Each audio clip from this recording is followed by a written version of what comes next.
मैंने mount Everest के ऊपर पहुंचकर एक फोटो खींची थी और जब मैं घर पहुंचा मैंने अपनी माँ को वो फोटो दिखाई। जानते हैं उन्होंने क्या कहा? तुमने फोटो खींचने से पहले बालों में कंघी क्यों नहीं की? दुनिया में कहीं भी जाइए माँ तो माँ ही होती है। तो क्या बताऊं, आपके दिमाग में कभी ये बात आती है कि आप इतनी ऊंची पोजीशन पर पहुंच चुके हैं? मेरे दिमाग में मैं क्या हूं ये विषय आता ही नहीं है। मैं इससे परे हूं। जब मुख्यमंत्री था तब भी, प्रधानमंत्री हूं तब भी मेरे मन में हमेशा सवाल रहता है मेरा काम, मेरी जिम्मेवारी। पद मेरे सर पे नहीं होता है। लीडरशिप का मतलब ही सेवा करना होता है ना? यस। आप वाकई एक प्रेरणा है। काफी इंटरेस्टिंग था जब भी मैं प्राइम मिनिस्टर से उनके सपनों के बारे में पूछता था। यहाँ पर जरा ध्यान से आइएगा। वो हमेशा खुद को किनारे रखकर इंडिया की बात करते थे और वेस्टर्न कल्चर में हम में से बहुत लोग सिर्फ अपने बारे में सोचते हैं, लेकिन असली जीवन वही होता है जो दूसरों की सेवा में बिताया जाए, जब दूसरों को कुछ दिया जाए या लोगों की मदद की जाए। और मैंने अपने जीवन में यही सीखा है कि दूसरों की मदद करने से आपको हमेशा खुशी मिलती है। मैं उत्तराखंड इंडिया के जिम कॉर्बेट नेशनल पार्क में हूँ और प्रधानमंत्री मोदी और मैं एक बेहद ठंडी हिमालयन रिवर पर पहुँचे हैं। तो इस नदी में क्रोकोडाइल्स होते हैं। क्या? वैसे मैंने सुना है कि आपने बचपन में एक अजीब सी हरकत की थी। आप एक क्रोकोडाइल को घर लेकर गए थे। क्या क्या हुआ था? मैं डेली तालाब में नहाता था क्योंकि नहाने के लिए हमारे पास और कोई व्यवस्था नहीं।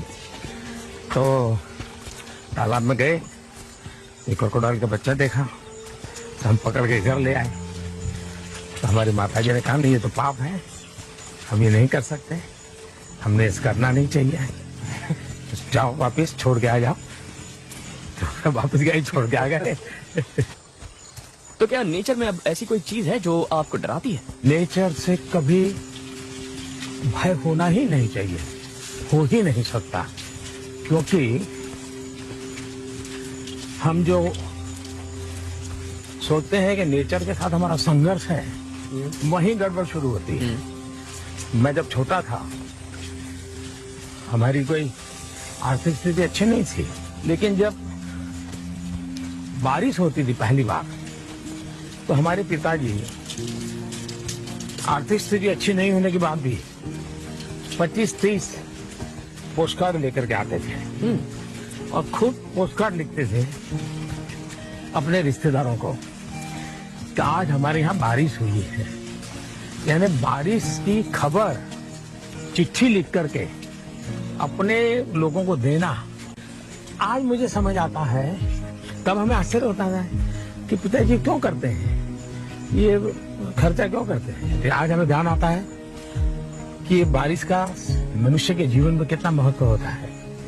और कभी उस समय तो हम विवाद में करते, आप क्यों खर्चा करते हो, लेकिन उनको संतोष होता था सबको खबर देना कि अपने गांव में बारिश हो गई है। तो प्रकृति के प्रति इस प्रकार की रुचि। वैसे हमारे जीवन में एक बड़ी घटना ऐसी भी है जिसका मैं, हमारे जो पिताजी की माता जी थी वो पढ़ी लिखी तो नहीं थी, मेरी माता जी भी पढ़ी लिखी नहीं है। मेरे चाचा थे, हम तो गरीबी में थे तो रोजी रोटी कमाने के लिए कुछ करना पड़ता था।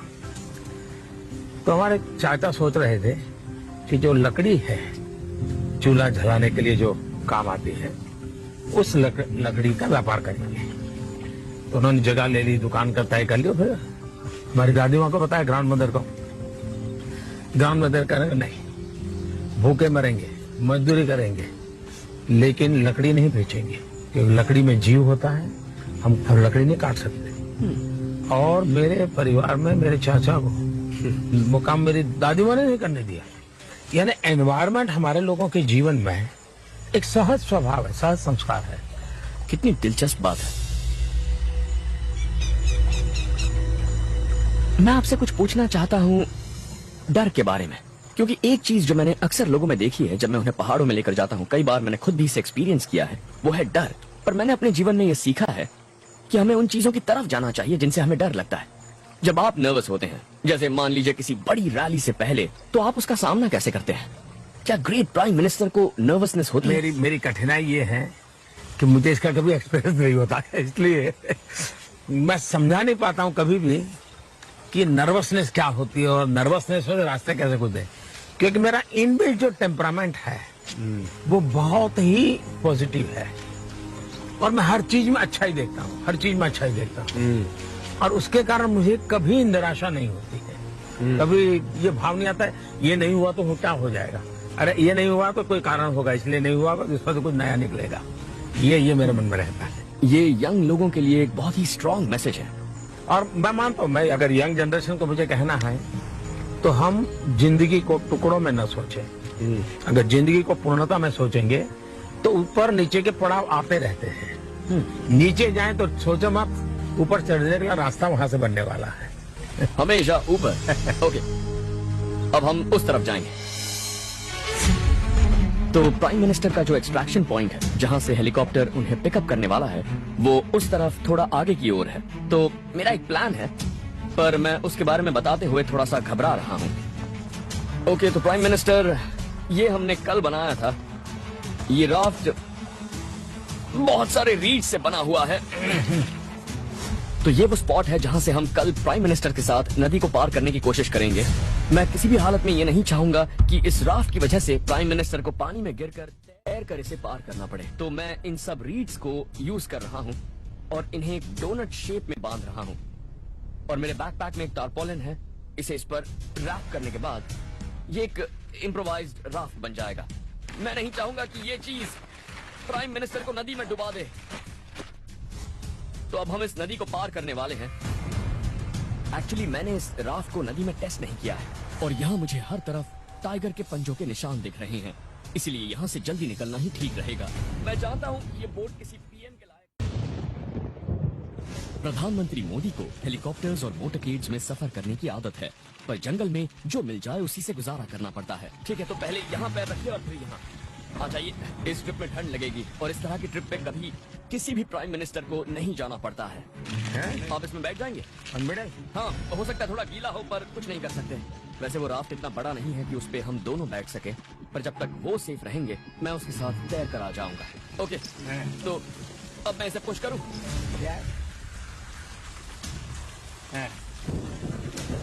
ओके, मुझे पैर चलाने पड़ेंगे।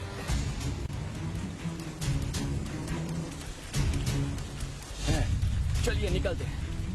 ओह सर, आपकी ये हिमालय से निकली नदियां बहुत ठंडी है, बता नहीं सकता, मैं बिल्कुल जम गया हूँ।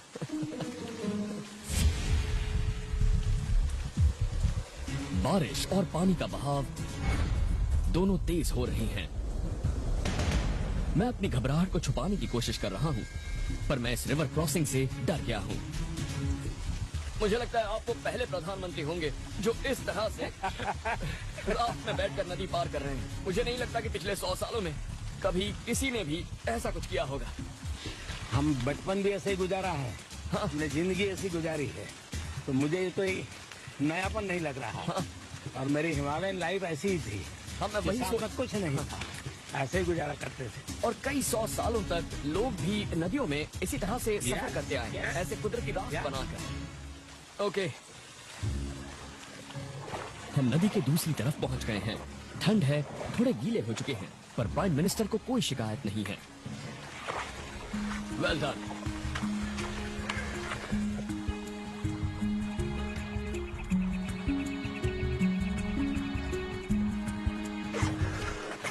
बहुत अच्छे, well done. Thank you. You are amazing. आप कमाल के। ओके, ये पकड़िए। आपको नीम का पत्ता पता है? यस। इसकी खुशबू देखिए। यस, जो बहुत अच्छी है। स्वीट नीम। बिल्कुल ठीक, स्वीट नीम, जो अंदर के पैरासाइट्स के लिए भी बहुत अच्छा होता है। इंडिया, हाँ, we are famous for the curry, Indian curry. Of course. In Indian curry, this is a permanent requirement. या पर ये सेहत के लिए भी बहुत अच्छा होता है। Yes. और जब मैं जंगल में होता हूँ कुछ उल्टा फुल्टा खा लेता हूँ। Having this. This is good. इसे पहले मिक्स कर लेते हैं। ये तुलसी जो लीफ है उसकी शादी करते हैं साल में एक बार, और एक प्रकार से परिवार का हिस्सा बनाते हैं, डेडिकेट करते हैं उसके। Of course. हाँ।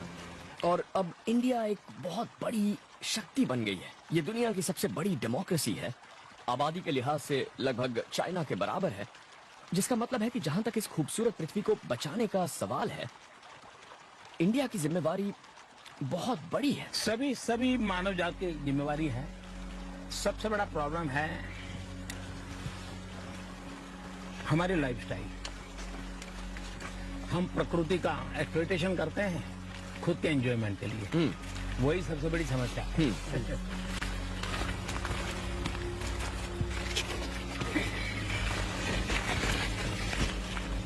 और आपको क्या लगता है हम सब मिलकर इंडिया को क्लीन बनाने के लिए क्या कर सकते हैं? देखिए, कोई बाहर की मदद से इंडिया क्लीन नहीं होता है। इंडिया क्लीन होता है इंडिया के लोगों के स्वभाव से। इंडिया में पर्सनल हाइजीन उनके संस्कार में है।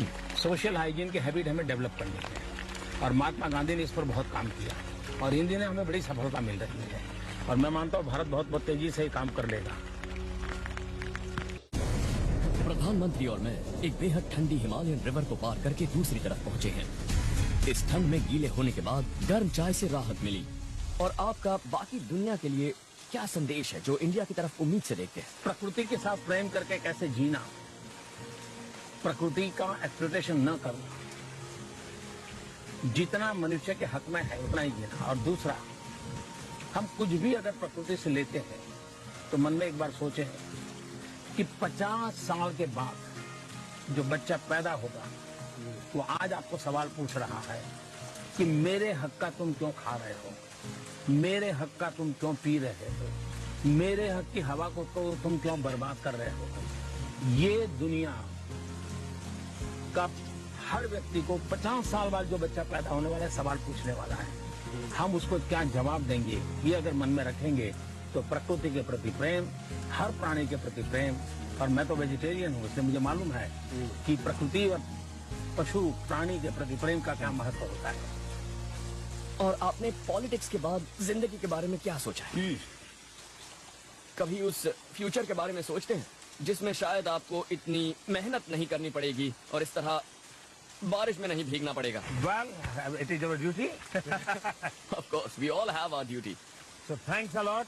Oh, it's been such an honor. बहुत Such ही an honor. सुखद अनुभव रहा मेरा।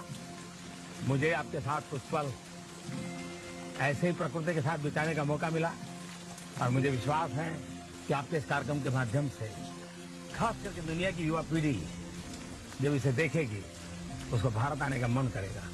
भारत एक अच्छा टूरिज्म डेस्टिनेशन बनेगा नेचर के लिए, वाइल्ड लाइफ के लिए। Yes. Thank you. ऐसे माहौल में किसी के साथ होने का मजा ही कुछ और है। Himalayan in the Himalayas and for me it's a great privilege. हमारा ये सफर यहीं खत्म होता है और अब वक्त आ गया है कि मैं आपको आपकी सीक्रेट सर्विस टीम को सौंप दूं क्योंकि आप बहुत Thank you. बिजी हैं। पर इससे पहले कि हम जाएं, would you allow me the privilege to say a little prayer for you? Thanks, I will be happy. Lord, we thank you for this great man and this great country. And we pray for wisdom and strength and many blessings on him and on India.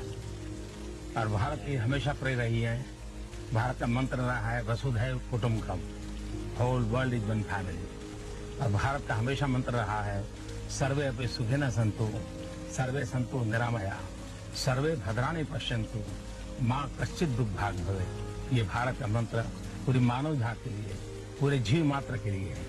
मैं उसके लिए भी सबके लिए प्रार्थना करता हूँ। Thank you. You're amazing.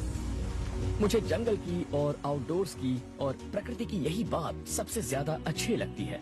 ये लोगों को पास लाती है और ये संस्कृतियों और भाषाओं की सीमाओं को नहीं मानती है। और हम बस ऐसे ही नदी के किनारे पर खड़े रह सकते हैं।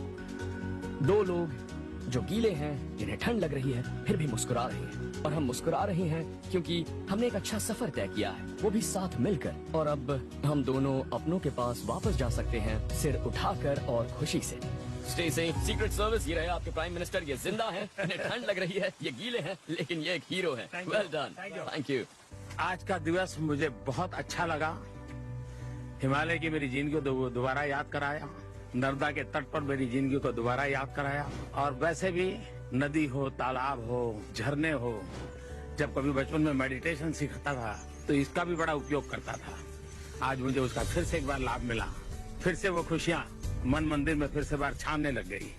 बहुत ही सुखद अनुभव, बहुत ही रोमांचक अनुभव। अच्छा प्रधानमंत्री जी, मुझे एक सवाल आपसे पूछना है। आपकी जो अंडरपैंट्स हैं क्या अभी सूखी है? आप चिंता मत कीजिए, मैं अपना दिन निकाल दूंगा।